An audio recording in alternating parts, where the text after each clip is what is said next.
proposé du micro-jardinage. Du micro-jardinage avec les tables. Et j'ai pu fournir d'autres solutions plus modernes pour un jardinage qui peut diminuer le temps de travail non rémunéré de la femme. Parce que aussi, j'ai vu un film ici, il est vrai que même si la femme a 100 mètres carrés, pour une culture conventionnelle, ça lui prend trop de temps. On parle de l'autonomisation économique, mais il faut parler aussi du bien-être de la femme. La femme urbaine a la possibilité de faire ses tresses, de faire ses maquillages, de faire ce qu'elle veut, mais la femme rurale, avec ce que le monsieur vient de montrer, monsieur Charme, elle n'a pas le temps de s'occuper d'elle-même. Elle n'a même pas le temps de s'occuper assez Maintenant, pour les solutions, je trouve que faire des enquêtes, faire des études, donner des statistiques, depuis le temps qu'on parle de l'autonomisation des femmes, on est en retard dans les solutions pratiques. La femme occidentale, même si elle a un niveau moyen, a une machine à laver, a un fer à repasser, a des choses aujourd'hui techniques qui lui permettent de s'autonomiser, d'aller faire un travail et de revenir. Donc, pensons aux solutions immédiatement et en même temps creusons les enquêtes. Des enquêtes qui durent des années, où vraiment on revoit les mêmes choses. Donc, nous sommes le privé, nous on est dans le sens pragmatique. Il faut des solutions immédiates et fermes. Et ça ne peut s'inscrire que dans le développement du pays. La femme ne peut s'autonomiser que si aujourd'hui nos États sont source des problèmes économiques que nous avons. Ça ne peut pas se faire parallèlement ou en dehors d'un système économique d'un État qui ne fonctionne pas. Je vous remercie. Excusez-moi, Madame la modératrice. Moi, ma question, elle porte plutôt sur le panel de ce matin, puisqu'on n'avait pas donné la parole à l'assistance. Je ne sais pas si je peux intervenir pour la poser ou bien.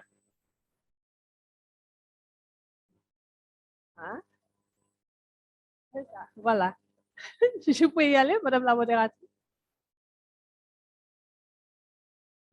Donc, c'était par rapport au panel de ce matin, donc c'est l'occasion de féliciter tous les panélistes, aussi bien de ceux de ce matin que vous, ceux qui sont là. Je voudrais juste faire mien tout ce qui a été développé ce matin sur l'impact de la recherche sur les politiques publiques, tout ce qui a été développé sur les différentes variables qui composent l'autonomisation économique des femmes. Et aussi vraiment féliciter M. Charme par rapport à son exposé, qui à mon avis est très riche en données et l'état des lieux très complet. Et ma question revient sur ce matin, parce que Madame la commissaire, Dr Fatso, lors de son discours introductif ce matin, avait parlé un peu de la revendication des droits. Elle avait, si je ne me trompe, dit qu'il faut davantage mettre l'accent sur l'autonomisation économique que sur la revendication des droits des femmes et autres. C'est sur ça que je voudrais revenir. J'ai peur un peu qu'on occupe cette question. Ma question, c'est aujourd'hui, est-ce qu'on peut parler d'autonomisation économique sans passer par une autonomisation juridique des femmes? Ça, c'est ma question. Est-ce qu'une femme qui ne connaît pas ses droits, une femme qui est discriminée sur tous les plans, une femme qui ne jouit pas de ses droits, peut aujourd'hui avoir une autonomisation économique? C'est ça ma question. Donc, j'ai peur, ce n'est pas une déformation professionnelle en tant que juriste, mais d'actrice de terrain qui est sur le terrain pendant presque plus de 30 ans, qui travaille sur ces questions. Donc, je dis, il ne faut pas qu'on occulte cette question d'autonomisation juridique des femmes, parce qu'à mon avis, c'est un préalable à toute sorte de forme d'autonomisation. C'est ça que je voulais dire comme contribution. Et peut-être une dernière question, c'est par rapport au travail non rémunéré. C'est vrai, toutes les recherches, les statistiques et tout, mais à qui doit-on s'adresser pour solutionner cette question? Ma sœur a parlé aujourd'hui d'avoir des solutions intrinsèques qui viennent de nous. C'est-à-dire essayer, nous, d'être autonomes par rapport à l'évolution moderne pour essayer d'avoir plus de temps à consacrer au travail rémunéré. Mais solution venant de l'État, des politiques publiques, quoi? Comment, que faire? Vous l'avez posé, Madame la modératrice, je n'ai pas de réponse, je pose la question. Je crois que d'ici ce soir, on aura des esquisses de réponse. Donc, je vous remercie. Saluez Madame la professeure Amsoso Sidibé, ma prof de cœur, vraiment avant de terminer. Merci.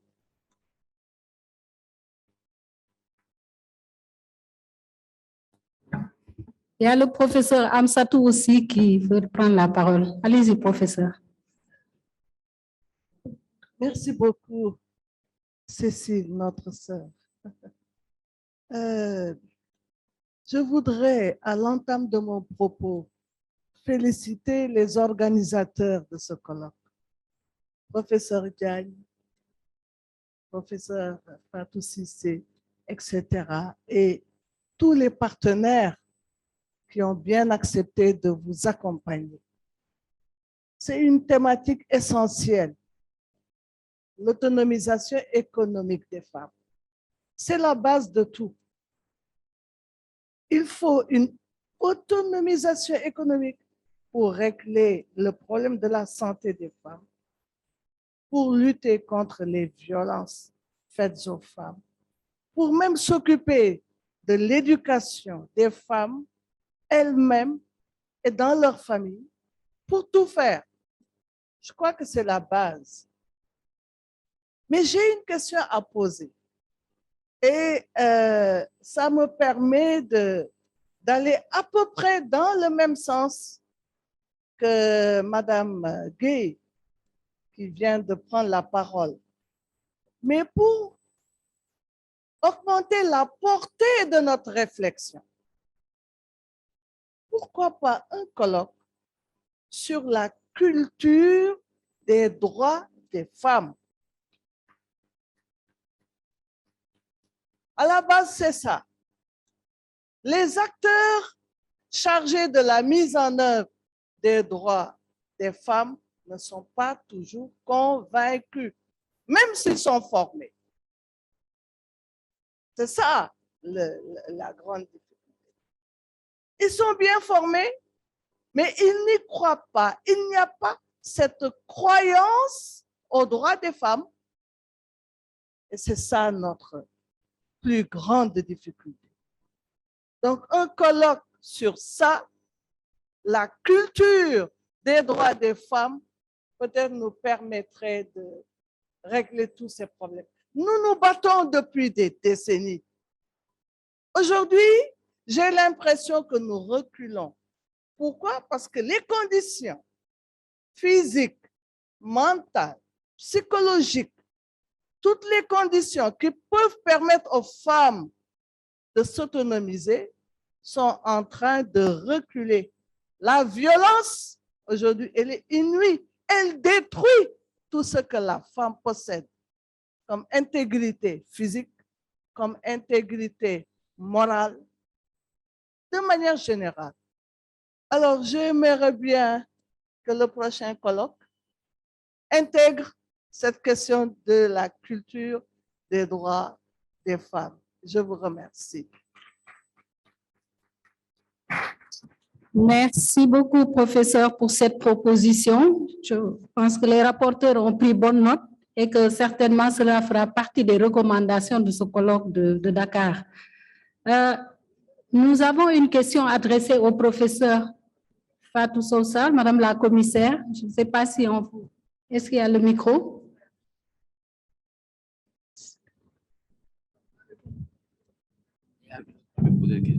Hein?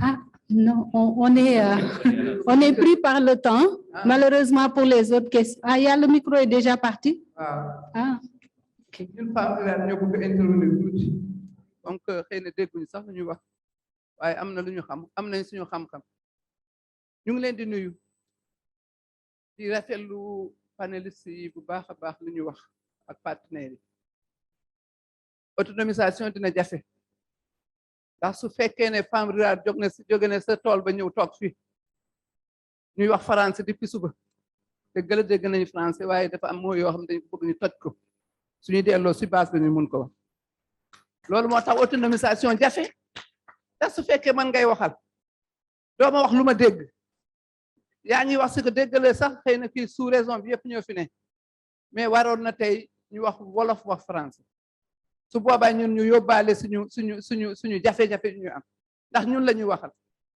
man maa ngi tudd Korka Diaw di présidente réseau des femmes agricultrices du Nord dëkk Richard Toll di béykat ñun la ñuy waxal ndax ñun ñoo am jafe-jafe ñun ñu ngi liggéeyal ak ONU Femmes di saluer wax dëgg yàlla partenaire bi bu baax a baax bu mu ñëwee jëlaat na ne suñu jafe-jafe ndax ku nekk xam na ne béykat moom su fekkee amoo foo denc sa doom amoo foo fajoo amoo loo xam ne daa ko mën a yore pour nga mën a dem sa tool am nga jafe-jafe waaye bu ñu ñëwee foofu la ñu njëkk laal ñun dañu ne pour autonomisation man dama ne ba léegi dina jafe ñun ci loolu rek la ñuy wax ndax ñun autonomisation bu ñu wax mooy si wàllu sécurité alimentaire foofu jafe-jafe la si wàllu paju jafe-jafe la si wàllu financement accès à la terre booy la boo xam ne ñu ngi koy wooy ba na terre fu muy teere nañ ko évaluer ñu xool ndax am nañu accès wala am ñu accès gu ñu accès gu ñu xam lu tax accès gu ñu accès ñu ne ban terre la ñu am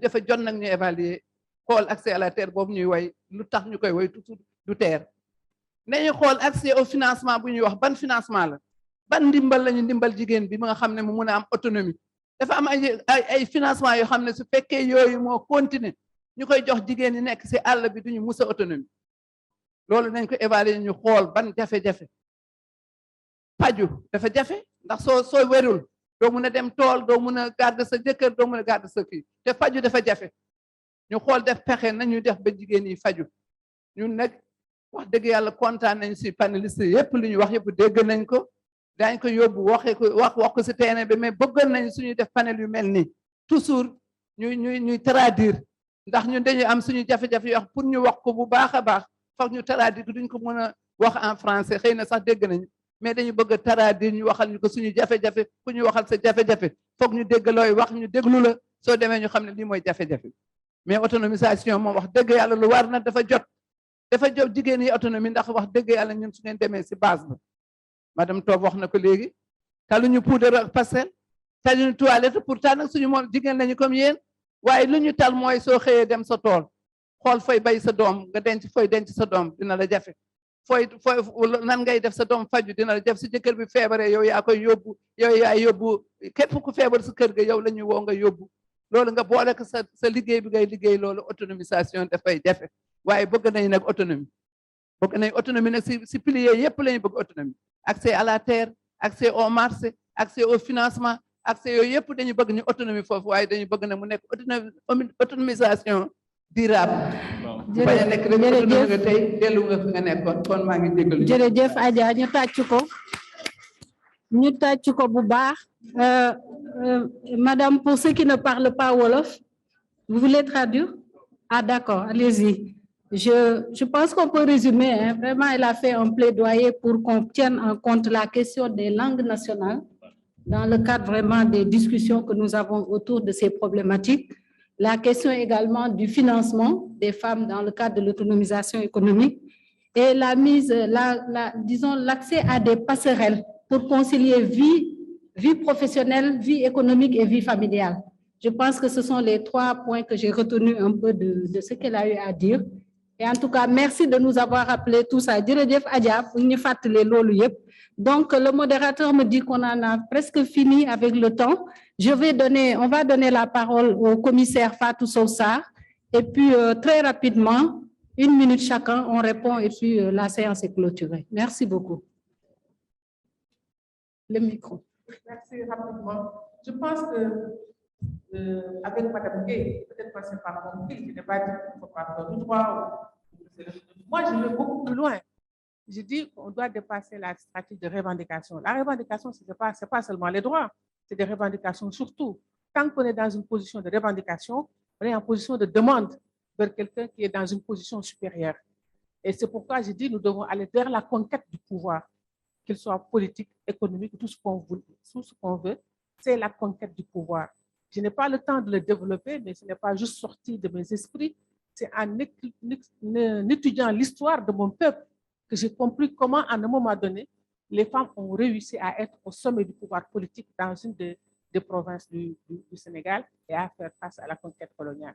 Donc, parfois, on peut retourner dans notre propre trajectoire pour savoir qu'est-ce qu'il faut faire. Ça fait 60 ans qu'on fait de la revendication, mais quel est l'impact sur les avancées? C'est pourquoi je dis, moi, le nouveau paradigme, pour moi, c'est la conquête du pouvoir. On n'a pas le temps de le dire. Il est à la fois économique, politique et tout ce que vous voulez. Parce que j'ai dit que c'est l'autonomie économique qui mène à l'autonomie politique. C'est une question aussi que j'ai dit. Mais fondamentalement, c'est d'être au sommet du pouvoir. C'est pourquoi peut-être qu'Angoni sera président de la République du Sénégal, on arrivera à régler un certain nombre de problèmes. Voilà, merci. Voilà, merci beaucoup, Madame la Commissaire, de nous inviter à sortir de nos zones de confort et aller à l'assaut d'autres pouvoirs que nous pouvons réclamer pour autonomiser les femmes. Je retourne la parole au panel. Je commence par ma gauche. Oui, il y a une question qui a été posée par rapport aux formations. Nos formations sont gratuites parce qu'on a été institué par l'Assemblée générale des Nations unies pour former gratuitement. Depuis 2019, vous pouvez vous inscrire comme individu. Sinon, avant ça, nous finançons les formations. On donne des bourses de formation. Étant depuis la COVID, tout est en ligne et nous formons gratuitement. Il suffit d'avoir des liens, vous vous inscrivez. Merci. Merci. Je voulais répondre rapidement à Madame la Présidente du patronat. En parlant des conquêtes des pouvoirs, ça fait du plaisir de voir une dame à la tête du patronat. Et vous avez tout à fait raison, madame. On a parlé beaucoup d'enquêtes, des politiques, mais qu'est-ce qui se passe au niveau des terrains, des solutions pratiques pour les femmes? Restez avec nous. Demain, je crois qu'il y a toute une séance où on va parler des solutions du terrain et des solutions pratiques pour réduire, pour redistribuer. Et seulement pour vous donner un exemple, il y a tout un travail très intéressant en train de se faire au nord du Sénégal avec les collectivités locales pour mettre les questions du travail des soins non rémunérés au centre du plan de développement local. Donc, on en parlera beaucoup de ça demain. Restez avec nous, mais merci, c'était un point très important. Merci beaucoup. C'est sur ce mot de Elena que nous allons clôturer cette session. Restez avec nous jusqu'à demain. Nous avons encore beaucoup de points à discuter sur la thématique autonomisation économique des femmes, mais permettez-moi vraiment de remercier les panélistes qui nous ont accompagnés et le professeur Jacques Charme vraiment pour sa brillante communication et souhaiter que cette communication soit partagée à l'ensemble des participants parce que je pense qu'il y a énormément d'informations que nous devons pouvoir puiser dedans. Je voudrais également remercier l'ONU Femmes. ONU Femmes, c'est un partenaire du CRES, mais également un partenaire stratégique de la CEDEAO dans l'ensemble des politiques que nous portons sur les questions d'égalité de genre. Et remercier également l'IDEP vraiment pour le travail, l'excellent travail qu'ils sont en train de faire en termes de formation de nos élites, mais également des acteurs du développement au niveau de l'espace africain. Merci, chers participants, et bon appétit.